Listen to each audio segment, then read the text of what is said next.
हम शिव जी के शिव जी हमारे हैं, हम शिव जी के शिव जी हमारे हैं, हम शिव जी के शिव जी हमारे हैं, हम शिव जी के शिव जी हमारे। धन जोवन तेरो आवे न जावे, धन जोवन तेरो आवे न जावे, ई तो छाया बादल की छाया बादल की खबर नहीं पल की बात करे कल की, भाई बात करे कल की, खबर नहीं पल की बात करे कल की, ए भाई बात करे कल की।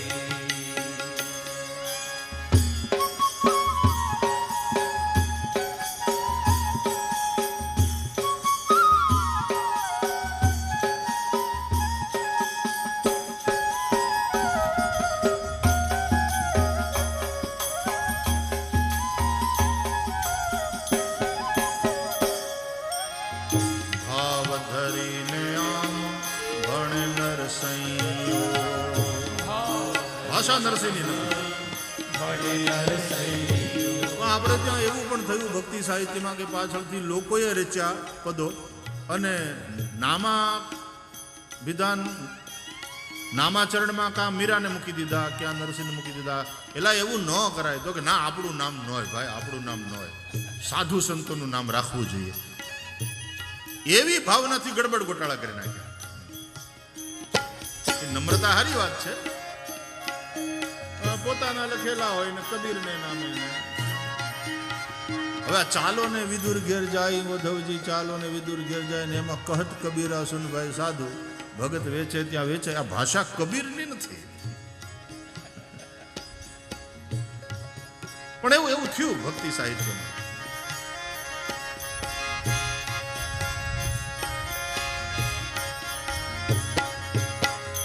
ભાવ ધરીને આમ ભણ નરસૈયો, ભાવ ધરીને આમ ભણ નરસૈયો, ભાવ ધરીને આમ ભણ નરસૈયો. ભાવ ધરીને આમ ભાષા જુઓ. નરસૈયો, સુમિરન એક તુજ કી એ દાતા, મિલન એક તુજ કી, એ દાતા સુમિરન એક તુજ કી, હે દાતા સુમિરન એક તુજ કી, એક વાર દર્શન દ્યો ને મુરારી, એક વાર દર્શન જો હે મુરારી,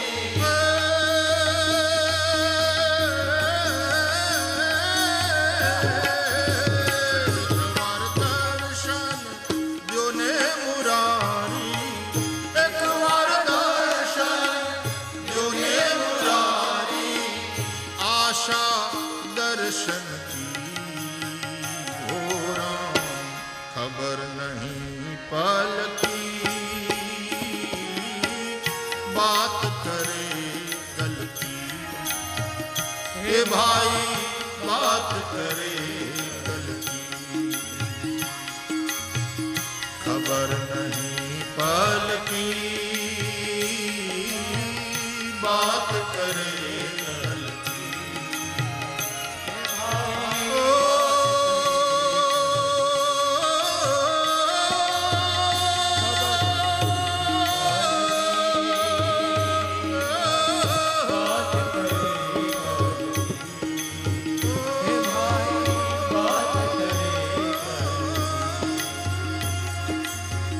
ખબર નહીં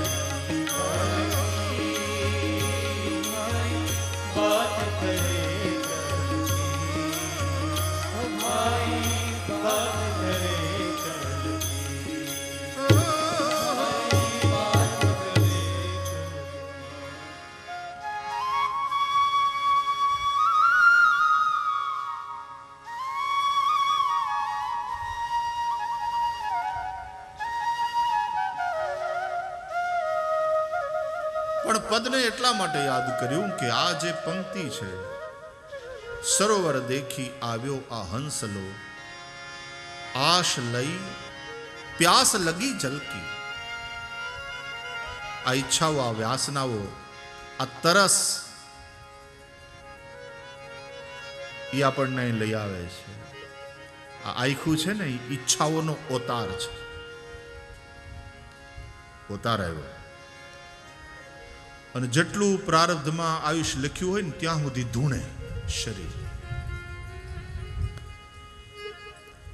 એ ધૂણે એમાંથી બંગલા થાય, એ ધૂણે એમાંથી ફેક્ટરીઓ થાય, એ ધૂણે એમાંથી છોકરાના ઘેર છોકરા થાય, વસ્તાર વધે. એ ધૂણે એમાંથી કથાઓ થાય, એ ધૂણે એમાંથી મંદિર થાય. આ બધા છે ને ધૂણવામાંથી ઊભું થયું છે. આ બધું એ ઓતાર 60, 70, 80, 90 વર્ષ જેટલું પ્રારબ્ધ હોય ત્યાં સુધી ઓતાર એમને ટકે. પવન આવ્યો હા, પવન આવ્યો કહેવાય ને. પવન ક્યાંથી સંચરિયા હોજી, ઇતના તો ભેદ ગુરુ. સંભળાવશો નિરંજનભાઈ? હલે અરે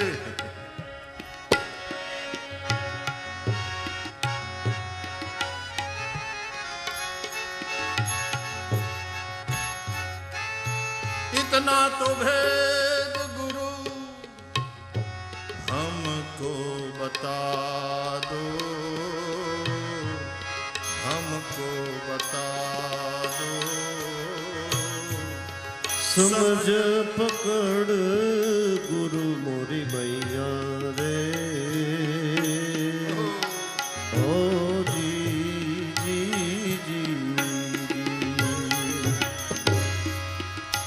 धरती का बाबाजी चुलार बनाया, आसमान तवारे लगाया रे, ओ जी. એમાં ચાર જુગની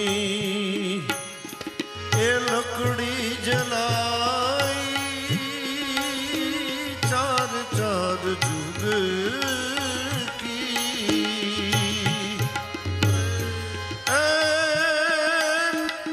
लकड़ी जलाई, धुआं ना कहाँ रे समाया रे, ओ जी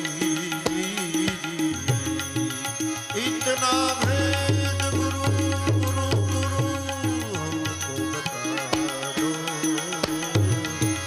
समझ पकड़ गुरु मोरी मैया रे, ओ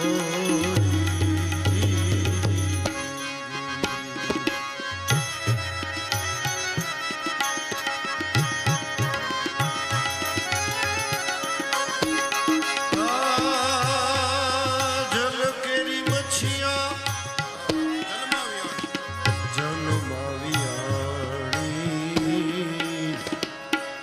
ઈંડાયના અધર તો ઠેરાયા રે, ઓ જી રે ઈંડામાં ક્યાંય છીંડા નહોતા, ઈંડામાં ક્યાંય છીંડા પવન ક્યાંથી પધરાયા રે, ઓ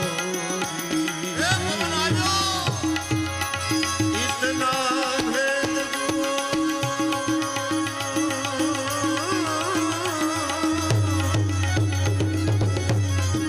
સુન રે શિખર પર, સુન રે શિખર પર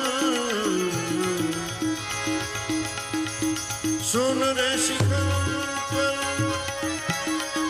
ભ્રમર ગુફામાં આસન અધર તો ફેરાયા રે ઓ જી જી જી કહેત કબીર સાહેબ કહેત કબીર સાહેબ સુનો ભાઈ સાધો કહત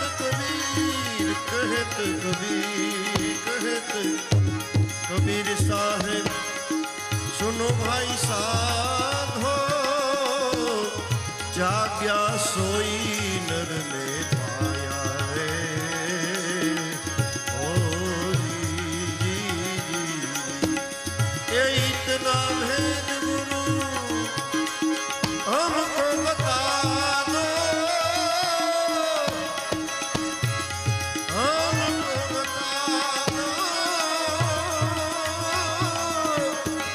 समझ पकड़ गुरु ओ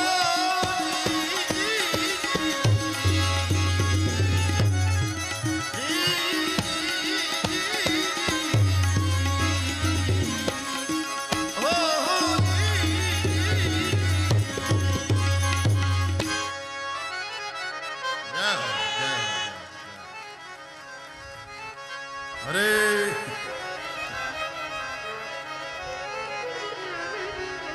જલ કેરી મચ્છિયા જલમાં વિયાણી એ ઈંડાએ ના ધર ઠેરાયા રે હોજી હોજી ઈરે ઈંડામાં છીંડા રે નોતા ઈરે ઈંડામાં એ છીંડા રે નોતા અને પવન ક્યાંથી આવ્યો જીવ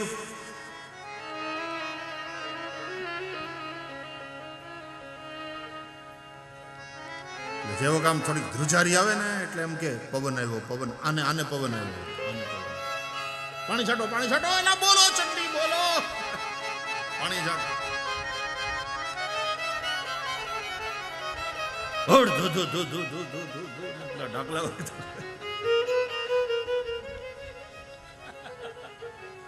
આપણો ભાઈ કા રામભાઈ ને ડાકવાળા ડાક ડમરું એવો ડમરું ડાક વગાડે ડાકલું ને પછી મેં કીધું એકવાર વગાડો તો મારે જોવું હતું વગાડ્યું 4-5 ધૂણતા હતા મને કે ભાઈ શ્રી તમે બેઠા હતા ને એટલે થોડુંક ઓલું રાખ્યું ખાલી ફર્સ્ટ ગિયરમાં જ ગાડી રાખી મને કે નહીં તો અડધો માંડવો ધૂણે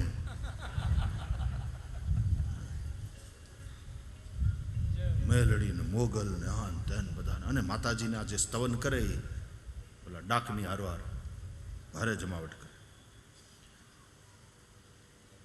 તો આવું થાય ને પછી મારે બ્રાહ્મણો શાસ્ત્રી પાઠ કરાવે ને એવું બધું કરાવે ને પછી ઘણાને તો યજ્ઞ હોય ને કે ભાગવતની કથા હોય પછી મારા છેલ્લે ધૂણાવે જ્યાં સુધી ધૂણાવે નહીં ને એના પિતૃ કોકનું પવન આવે નહીં કોકને જ્યાં સુધી એમ ન કે મને પોગી કથા પોગી ત્યાં સુધી જજમાનને સંતોષ થાય નહીં ત્યાં સુધી બ્રાહ્મણને છોડે નહીં એટલે ધૂણાવી દેવાની ગેરંટી હારે બ્રાહ્મણું કથા કરવાની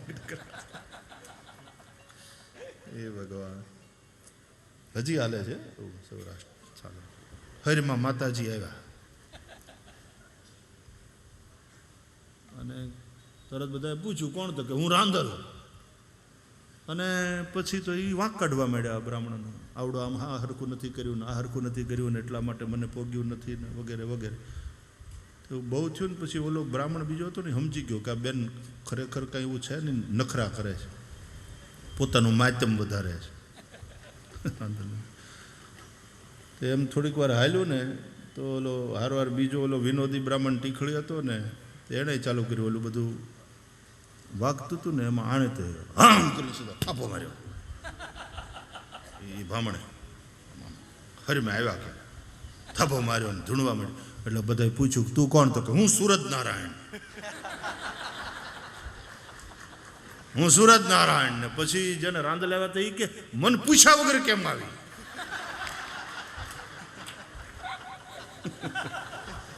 મને પૂછ્યા વગર ઘરની બહાર તારાથી પગ કેમ મુકાય? હું તને લેવા આવ્યો, હાલ બોલો. પછી આવું આવું નાટક કાલે. એવું નહીં કરવાનું. પણ એક શ્રદ્ધા રાખજો વાલા, પણ અંધશ્રદ્ધાથી બચજો. શ્રદ્ધા તો આસ્થા એ તો જીવનનો આધાર છે. પણ એ શ્રદ્ધા અને અંધશ્રદ્ધાની વચ્ચે બહુ પાતળી ભેદરેખા છે. મેં તો આવા બધા નાટક જોયા છે, તમે જોયા હશે. એક કથામાં એક જગ્યાએ કથા લગભગ બપોરનું સત્ર પૂરું થવાનું હતું, 12 વાગ્યાનો સમય, ને એમાં કીર્તનમાં એક બેનને માતાજી આવ્યા. એ માતાજી આવ્યા એટલે બધા પગે લાગવા માંડ્યા, ને હું જગદંબા ને વગેરે કઈ કઈ. તો બધાને ભાવ થાય, બધા પગે લાગ્યા. બહુ સરસ. પરાંબા ભગવતી આશીર્વાદ આપવા આવ્યા. પણ પછી એ નારાજ થયા કે હું નારાજ છું. તો બધા ગભરાઈ ગયા યજમાન પરિવારને કે શું થયું માં, શું ભૂલ થઈ? તો કે આટલો મોટો કર્યો દાખલો. સ્વામિનારાયણ ભાષામાં સંતો આ દાખલો શબ્દ સ્વામિનારાયણ સંતો બહુ બોલે કે હિતેશભાઈ આટલો મોટો જે દાખલો કર્યો. સરસ શબ્દ છે આ દાખલો. અમુક સ્વામિનારાયણ સંપ્રદાયના ટિપિકલ શબ્દો છે. દરેક સંપ્રદાયના પોતપોતાના એક ટિપિકલ શબ્દો હોય. પુષ્ટિ પરંપરાના અમુક ટિપિકલ શબ્દો હોય. દરેક સંપ્રદાયના પોતપોતાના એક ટિપિકલ એ જ સંપ્રદાયની અંદર વપરાતા હોય સૌથી વધારે. કે આટલો મોટો દાખલો કર્યો, આટલું મોટું આયોજન કર્યું, ને માતાજીને હાડી નથી ધરાવી તમે? એટલે પેલા આ ભાઈએ કહ્યું યજમાને કે ક્ષમા ક્ષમા માતાજી, અમે માફી માગીએ, અમે હાડી જરૂર આજે સાંજે જ લઈ અને અહીં મંદિર છે માતાજીનું ત્યાં ધરાવી લઈશું. એટલે બેન જેને માતાજી આવ્યા હતા ને એ બોલ્યા કે માં અહીંયા આવી છે ને તમારે હાડી ત્યાં ધરવા જવું છે?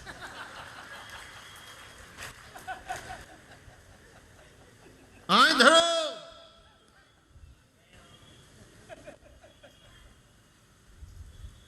બનેલું કથામાં એ કહું છું. પછી તરત સાડીની કંઈક વ્યવસ્થા કરી ગઈ, જલ્દી પેલું કારો ના. અને એટલું કરતા એમાં કોક દોડતું બોલાવા આવ્યું. ઓલા બેન જેને આવો આવેશ જરા આવ્યો હતો ને એને કે સવિતાબેન, જે કંઈ નામ હશે એનું મને અત્યારે યાદ નથી, એ સવિતાબેન તમારા છોકરાને મોટરે ટક્કર મારી અને એ પડી ગયો અને આમ રોવે છે. અરે મારો છોકરો એમ કરીને જે દોડી. મેં કીધું આવડિયા હાચીમાં ઓલું નાટક હતું. આ જે દોડીને ઈ હાવ હાચુકલીમાં. એટલે શ્રદ્ધા રાખવી, પણ બહુ અંધશ્રદ્ધામાં ન ફસાવું. બહુ પાતળી ભેદરેખા છે. એટલે આ પવન આવ્યો છે આપણને વાલા, ઈચ્છાઓને કારણે ઓતાર આવ્યો છે પિંડમાં, અને એને કારણે ધૂણીએ છીએ. જેટલું આખું પ્રારબ્ધ લખાયું હોય, આયુષ્ય લખાયું હોય 60, 70, 80 વર્ષ, અને એમાં ધૂણતા ધૂણતા ઘણા હારા કામ કરી લે, હારા માયલો ઓતાર આવ્યો હોય તો. અને ઘણાને તો ભૂત પ્રેત પલિતે આવે ને, પવન તો બધાનો હોય. ઘણા ખોટા કામ કરે, પણ પછી ઓતાર ઉતરી જાય એટલે શરીર શાંત થઈ જાય. એને આપણે મૃત્યુ કહીએ છીએ. એટલે મરી ગયા કે એવું નહીં, આપણે મરી ગયા એ બહુ સાધારણ ભાષા છે. યા તો એમ કહે કે ભાઈ એનો સ્વર્ગવાસ થયો, અથવા એ તો કૈલાસવાસી થઈ ગયા, એક તો અક્ષરધામમાં પોગી ગયા, એનો તો વૈકુંઠવાસ થયો. ભક્તિ માર્ગની દ્રષ્ટિએ આપણે આવું બોલીએ. અથવા એક વાક્ય પ્રયોગ થાય છે કે એમનું શરીર તો શાંત થઈ ગયું. ઓલો જે ધ્રુજારી હતી ને ઓલા અવતારની,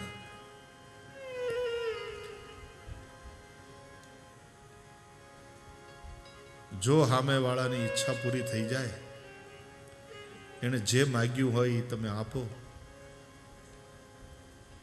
અને યજ્ઞ કે ભાગવત કે જે કંઈ કર્યું હોય એનાથી ઈચ્છા પૂરી થઈ જાય એટલે બાપા તમારો આત્મા તૃપ્ત, હાવ તૃપ્તિ, પરમ તૃપ્ત, બહુ શાંત. એમ તો દૂધ પાઈ દો ભાઈ, દૂધ પાઈ દો.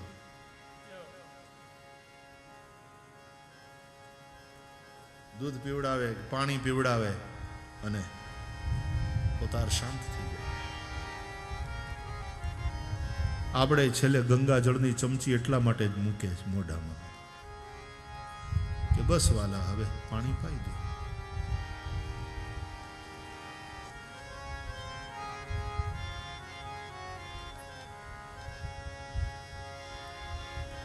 શરીર શાંત થઈ ગયું એમ કહે.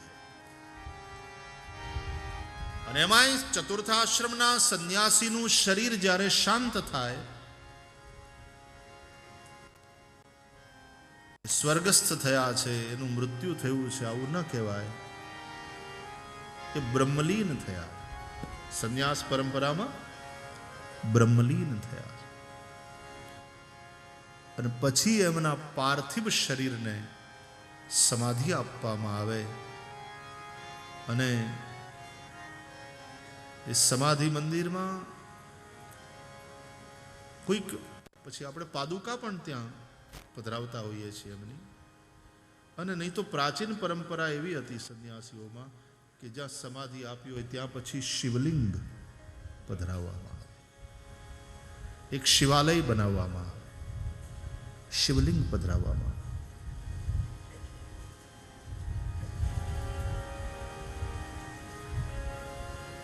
પાર્થિવ લિંગ જ છે આ. અને પાર્થિવ લિંગની પૂજા, પાર્થિવ લિંગનું વિસર્જન. તો સંન્યાસીઓ વિશેષ કરીને એ નિષ્કલ રૂપની સ્વરૂપની પૂજા કરે. ઓમકાર પ્રણવના નાદથી સકલ સાકાર સ્વરૂપ જે મહેશ્વરનું છે એની પૂજા તો ગૃહસ્થો પણ કરે. એ શિવલિંગની પણ પૂજા કરી શકે, એ સાકાર રૂપની પણ, મહેશ્વર સ્વરૂપની પણ પૂજા કરે. અને સંન્યાસી હોય તો માત્ર ઓમ પ્રણવનો નાદ અને એનો જપ કરી શકે, પણ ગૃહસ્થોને માટે એ છૂટ નથી. એ ઓમકાર યુક્ત પંચાક્ષર મંત્રનો જાપ કરે. એટલે ઓમ નમઃ શિવાય, ઓમ નમઃ શિવાય.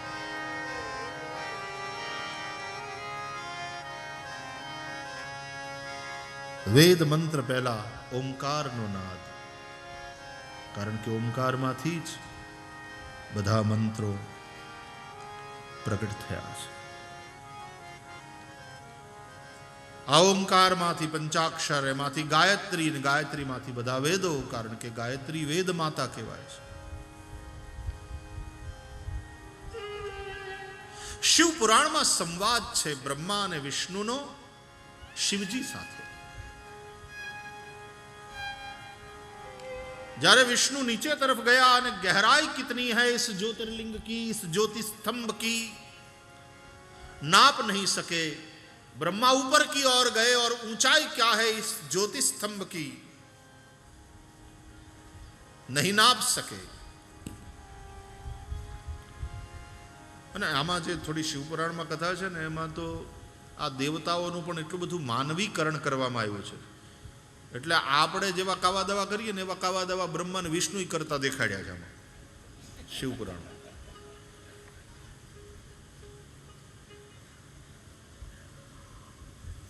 અને પછી બ્રહ્માને માટે થઈને ઓલું કેતકીનું પુષ્પ એણે સાક્ષી પૂરીને એટલા માટે પછી ધરાતું નથી ને શંકરજીને આવી બધી કથાઓ છે. पर हकीकत यह है कि न ब्रह्मा को और छोर का पता चला न विष्णु को और छोर का पता चला, क्योंकि श्रेष्ठ कौन इसकी आओ एक झगड़ो कि मोटू कौन. अपने मगज में एक होय छे कि मारू आसन बीजा करता ऊंचू रहવું જોઈએ એવું થોડું હોય. પણ પછી ભગવાન શિવનો જે જ્યોતિષ એટલા માટે આ શિવ એટલે નિર્ગુણ નિરાકાર જે બ્રહ્મનો જે વાચક છે એ શિવ શબ્દ છે.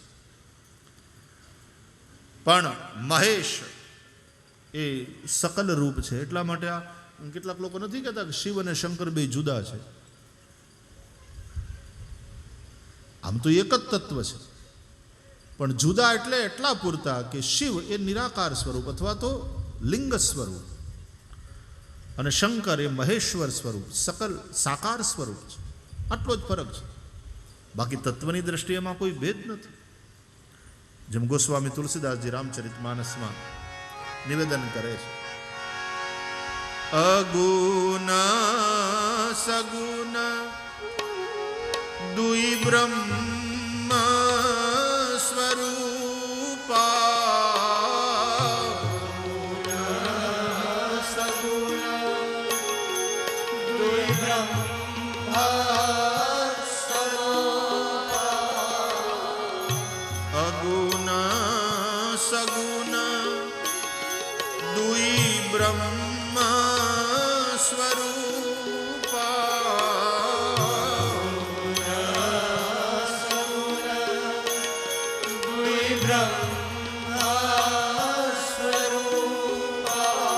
निर्गुण होय के सगुण होय ये बन्ने ब्रह्म स्वरूप है. एक निराकार रूप है, एक साकार रूप. पण देखो स्थूल से सूक्ष्म का विशेष महत्व है.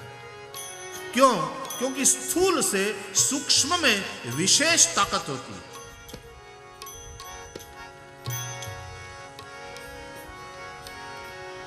जल की अपेक्षा पृथ्वी स्थूल है. ये हिंदी जो थोड़ी कठिन पड़ती हो तो जल की तुलना में पृथ्वी स्थूल है. तो पृथ्वी से ज्यादा महत्व जल का है और पृथ्वी से ज्यादा ताकत जल की. जल से सूक्ष्म है तेज, इसलिए जल से तेज का विशेष महत्व है और जल से तेज में ज्यादा ताकत है. तेज से सूक्ष्म है वायु, तो वायु का विशेष महत्व है और वायु में विशेष ताकत है. वो अग्नि को बढ़ा भी सकती है और अग्नि को बुझा भी सकती है. ये अग्नि वायु के अधीन.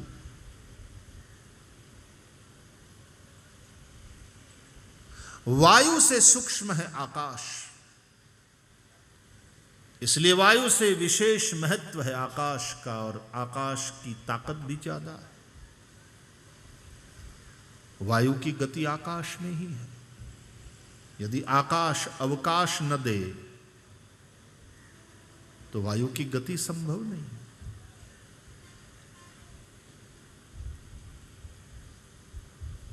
तो स्थूल से सूक्ष्म में विशेष शक्ति होती है. यह नियम है. जैसे शरीर ये स्थूल है और मन सूक्ष्म है, तो तन से भी ज्यादा सूक्ष्म जो है उस मन का महत्व है. तन से ज्यादा महत्व है मन का. नॉट ओनली दैट, तन से ज्यादा ताकत है मन में. શરીરની બહુ તોડી નાખે એવી તાકાત હોય ને પહેલવાન હોય, પણ મન ડરપોક હોય એનું.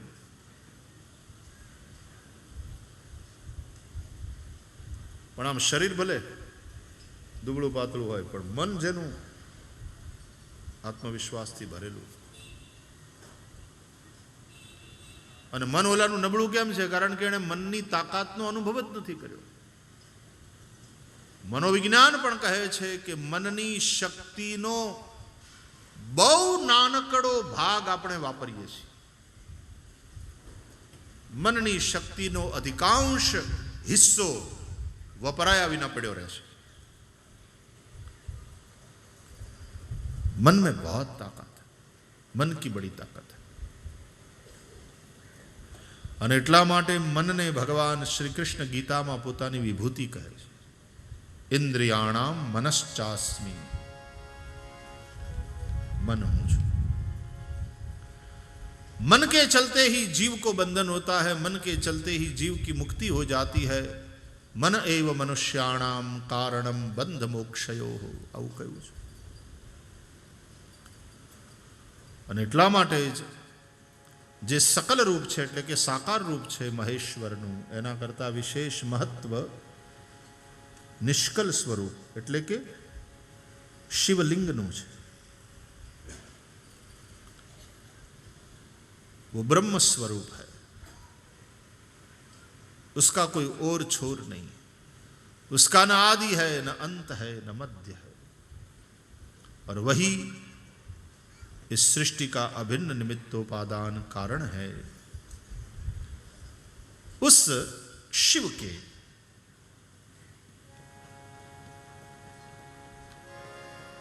पांच कृत्य है. શિવ પુરાણની થોડી વાતોને લઈને આપણે ચિંતન કરી રહ્યા છીએ.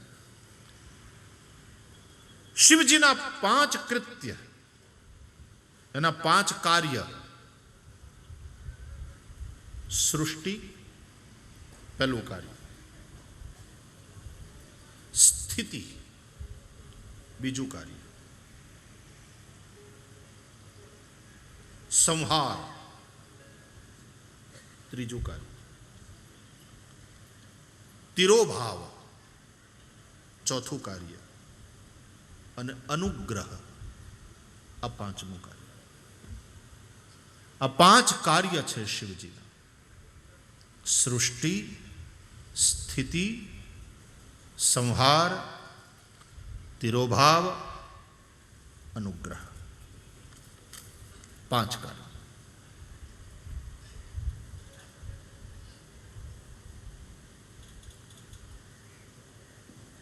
उस निर्गुण निराकार प्रत्यक्ष चैतन्य भिन्न ब्रह्म जो शिव नाम से अभिहित है, जो शिव नाम से जाना जाता है, ब्रह्म वही सृष्टि का कारण है. इसलिए श्लोक याद करो. वंदे देव उमापतिं सुरगुरुं वंदे जगत् कारणं वंदे पन्नगभूषणं मृगधरं वंदे पशूनां पतिं वंदे सूर्य शशांक वहनि नयनम. त्रिलोचन है महादेव. અને ત્રણ લોચન કયા કયા? સૂર્ય, શશાંક, વહનિ નયનમ. એક આંખ સૂર્ય, બીજી આંખ ચંદ્રમા અને ત્રીજી આંખ વહની અગ્નિ. વંદે સૂર્ય શશાંક વહનિ નયનમ वंदे मुकुंद प्रियम वंदे भक्त जनाश्रयं च वरदम वंदे शिवं शंकरम. अकल सकल दोनों स्वरूप. वंदे शिवम अकल रूप, शंकरम सकल रूप એટલે નિરાકાર અને સાકાર. વંદે શિવમ શંકરમ. तो वंदे जगत कारण, यही सृष्टि का कारण है।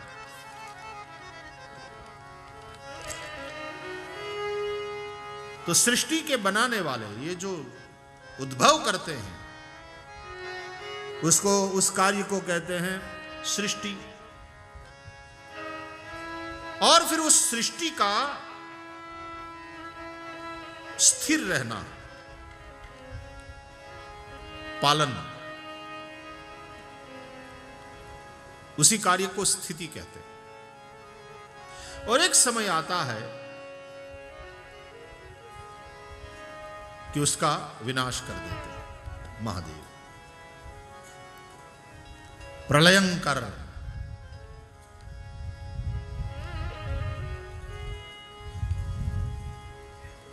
अग्नि रूप तीजा नयनमाथी निकळे अग्नि અને બાળી નાખે, ભસ્મ કરી નાખે બધું। અને ભસ્મ કર્યા પછી પાછી એ ભસ્મ અંગે રમાય।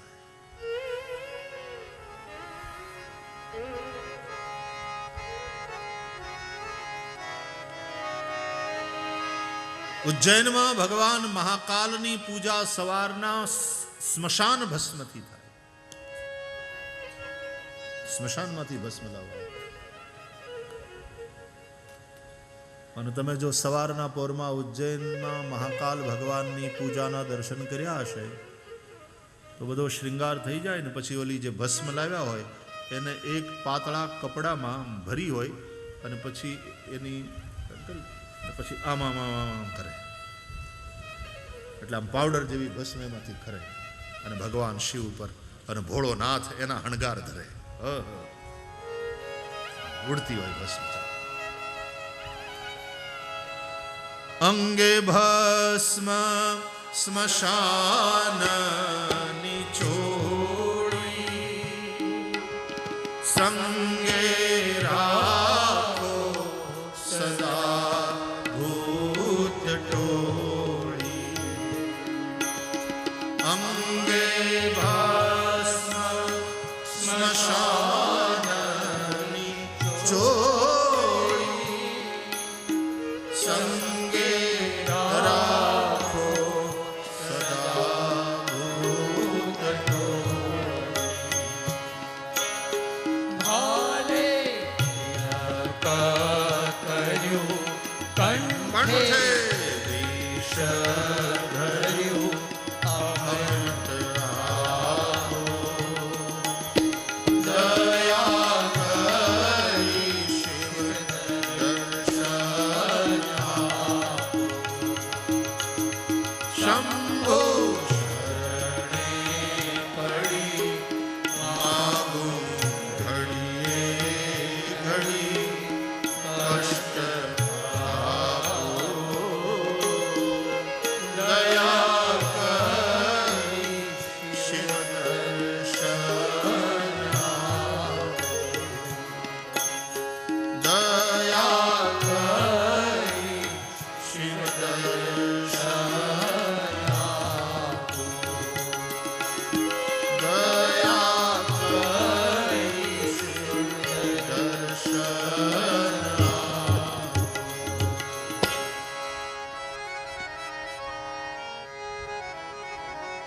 તો એ પ્રલયંકર ભગવાન શિવ ત્રીજું લોચન ખોલે અને અગ્નિરૂપ નયનમાંથી જે અગ્નિ પ્રગટ થાય બળી નાખે, સંહાર।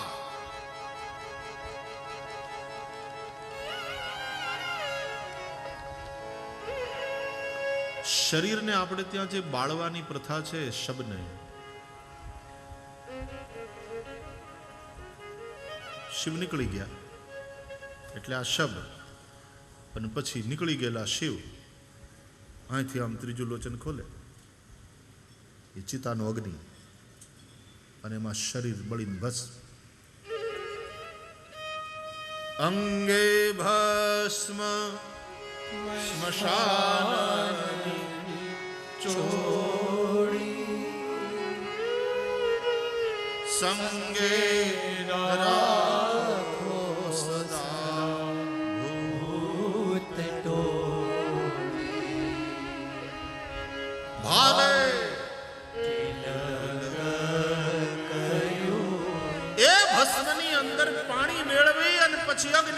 ભસ્મ, વાયુરીતિ ભસ્મ, જલમિતિ ભસ્મ, સ્થલમિતિ ભસ્મ, વ્યોમેતિ ભસ્મ, સર્વભૂ હવાઇદમ ભસ્મ, મન એતાની ચક્ષુભૂષિ ભસ્માની.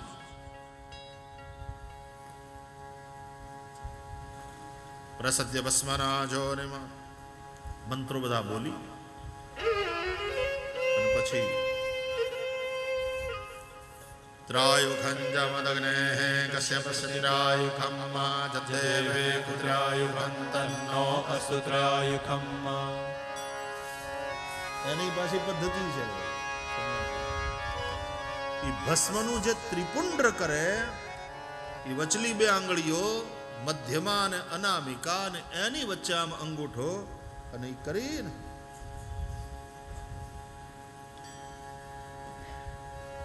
અથવા તો આ ત્રણ આંગળીઓ એનાથી થાય. ત્રાયુખંજમદગ્ને કશ્યપસ્યતિરાયુખમ જતેવે પુત્રાયુખં તન્નો અસુત્રાયુખમ. અહીંયા અહીંયા કાંડે આમ આમ કરીને કોણીએ ત્રિપુંડ, અહીં ત્રિપુંડ, અહીંયા ઉદર ઉપર પડખામાં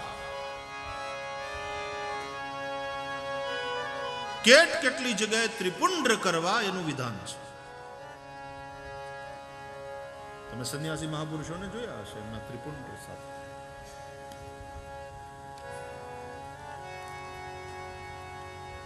અને જે ત્રણ રેખાઓ પછી થાય ને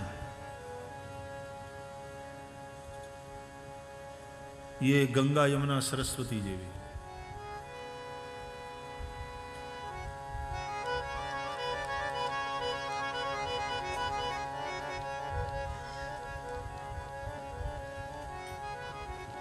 મેં કહ્યું એમ ભસ્મ એ વૈરાગ્યનું પ્રતીક છે. રુદ્રાક્ષ સરસ્વતી વિદ્યાનું પ્રતીક છે.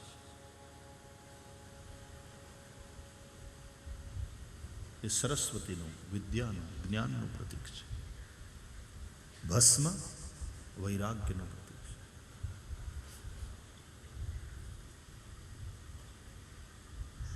અને એટલા માટે ભસ્મના ત્રિપુંડ્ર કરી ગળામાં રુદ્રાક્ષની માળા નાખી અને પછી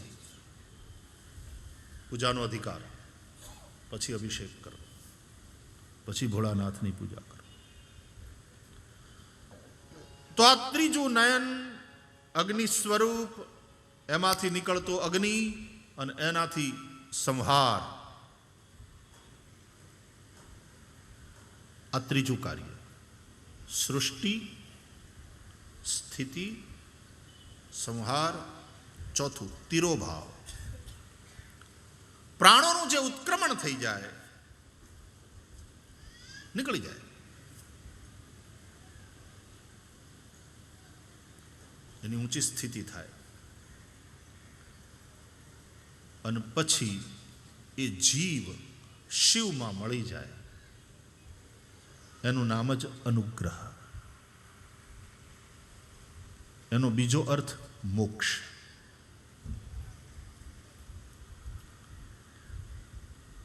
મુક્તિના દાતા ભગવાન શંકર છે અને મુક્તિની ભૂમિ કાશી છે. મુક્તિની જન્મભૂમિ કાશી છે.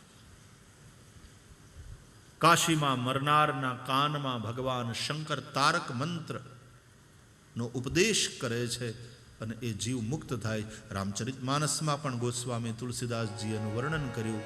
મુક્તિ જન્મ મહી જાની, જ્ઞાન ખાની અઘહાની કર, જહ બસ શંભુ ભવાની, સો કાશી સેય કસન, જરત સકલ સુર બૃંદ, વિષમ ગરલ જેહી પાન કિય, તેહિન ભજસી મન મંદ, કો કૃપાલુ શંકર સરિસ.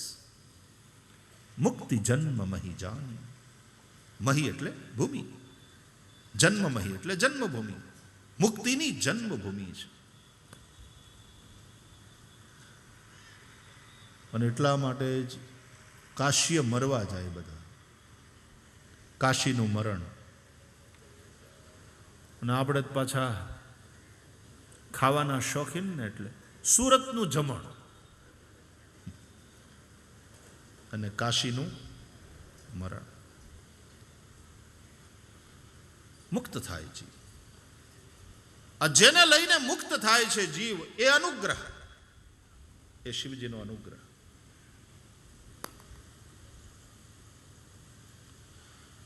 હવે શિવજીની શક્તિથી, શિવજીની કૃપાથી પહેલા બે કાર્યો કરવાની સમજણ અને શક્તિ શિવજીએ બ્રહ્માને અને વિષ્ણુને આપી.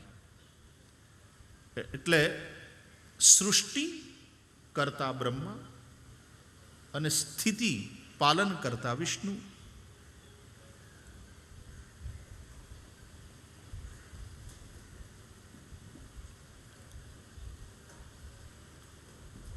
સંહાર કરતા જે સ્વરૂપ છે શિવજીનું, એનું નામ રુદ્ર. જે संहार करता स्वरूप है ये रुद्र. और तिरोभाव रूपी कार्य करने वाला शिव जी का जो स्वरूप है वो महेश्वर. लेकिन अनुग्रह करने वाला जो स्वरूप है वो शिव है.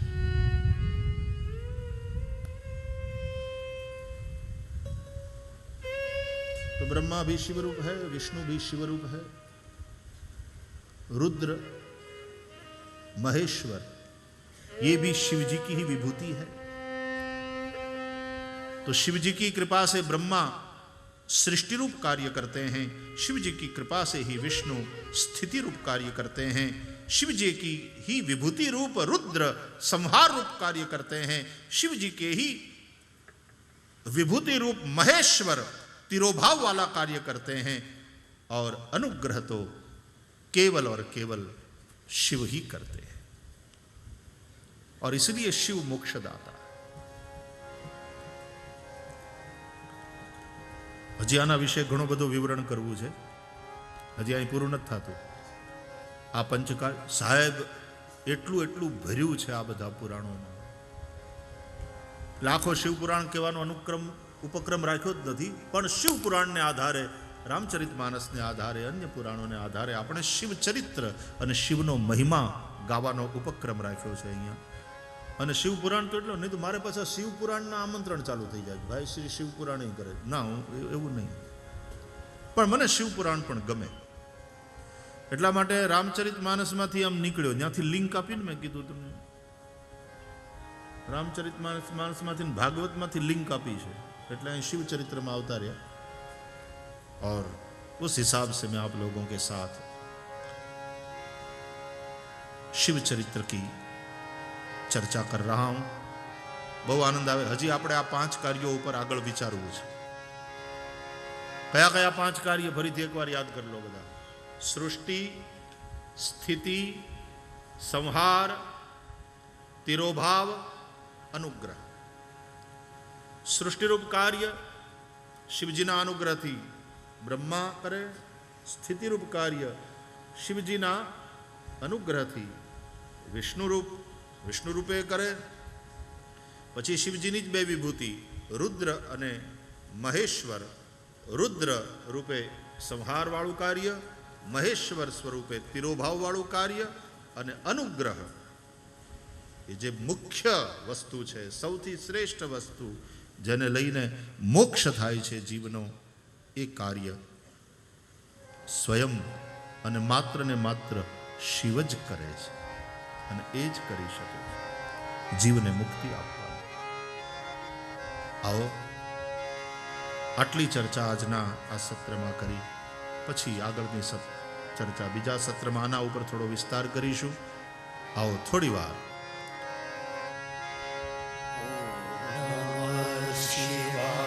Om Namah Shivaya. Om Namah Shivaya. Om Namah Shivaya. Om Namah Shivaya. Om Namah Shivaya. Om Namah Shivaya. Om Namah Shivaya. Om Namah Shivaya.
शिवाय ओम नमः शिवाय ओम नमः शिवाय ओम नमः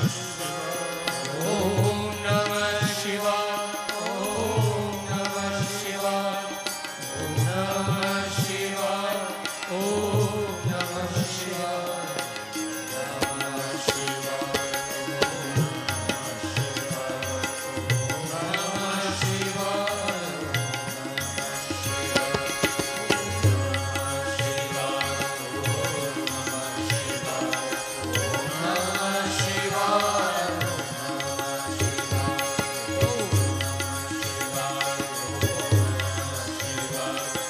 नमः शिवाय ओम नमः शिवाय ओम नमः शिवाय। बोलिए रामचंद्र भगवान की जय। रामेश्वर महादेव की जय। सद्गुरु भगवान की जय। ओम नमः पार्वती पतये हर हर महादेव। बोलिए रामेश्वर महादेव की जय।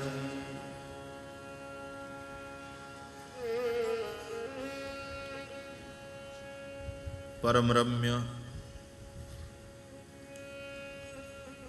उत्तम इस धरती में भगवान मर्यादा पुरुषोत्तम धर्म सेतु रामभद्र के सेवकों ने जहाँ सुंदर सेतु का निर्माण किया है,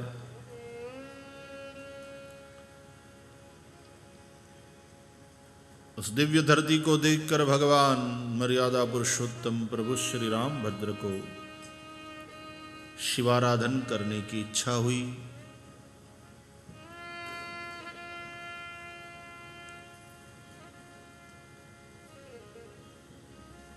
भगवान की इच्छा को जानकर सुग्रीव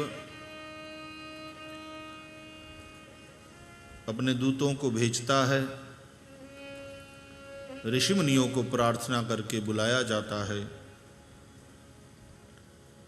और तब विधिपूर्वक शिवलिंग का स्थापन हुआ, पूजन हुआ।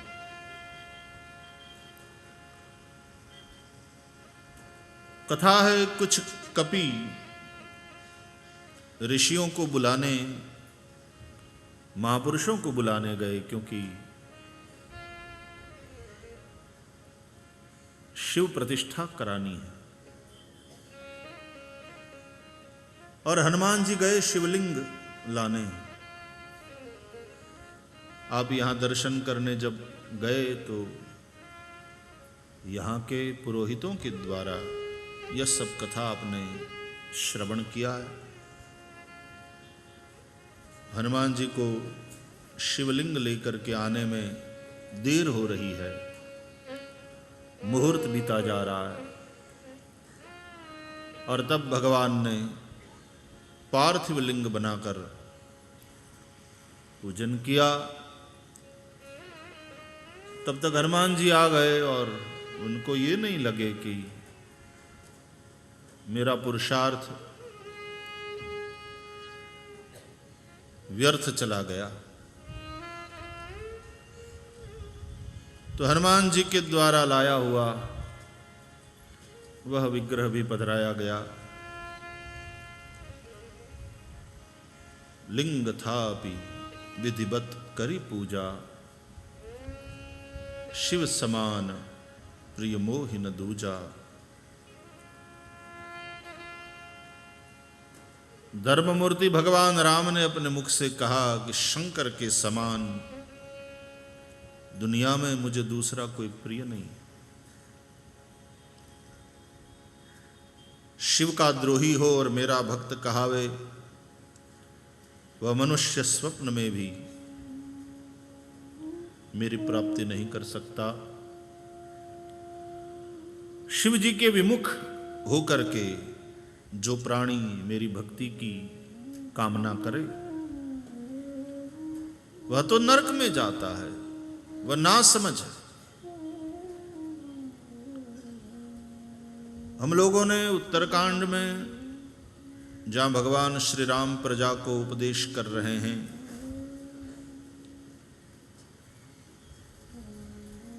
राजा बने हुए राम जी का कथन हम लोगों ने पढ़ा। उसका उल्लेख यहां इस मंच से हुआ कि राम जी अपनी प्रजा से कह रहे हैं, और अब एक गुपत मत सबई कहूं कर जोरी, शंकर भजन बिना नर भक्ति न पावई मोरी। क्योंकि शिव जी विश्वास है और बिनु विश्वास भक्ति नहीं।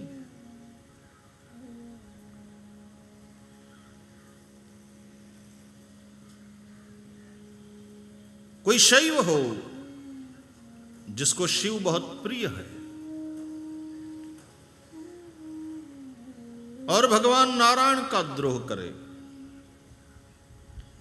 या तो नारायण का भक्त है, वैष्णव है और शिव जी का द्रोह करे, दोनों कल्प पर्यंत घोर नरक में वास करते हैं। जो प्रेम पूर्वक भाव पूर्वक यहां आकर के भगवान रामेश्वर का दर्शन करते हैं, वे शरीर छोड़ करके राम जी कहते हैं कि मेरे धाम में साकेत में पधारते हैं। जो उत्तर से गंगा जल लाकर के भगवान रामेश्वर पर अभिषेक करते हैं, उन्हें सायुज्य मुक्ति की प्राप्ति होती है। जो निष्कपट होकर के भगवान शंकर की आराधना करते हैं, शंकर जी उन्हें मेरी भक्ति का दान करते हैं। मेरे द्वारा निर्मित सेतु का जो दर्शन करते हैं, बहुत समीप में ही है धनुषकोटि, वे बिना श्रम भवसागर को पार कर लेते हैं। इतनी बात मर्यादा पुरुषोत्तम प्रभु श्री रामभद्र ने यहां इस धरती में कही।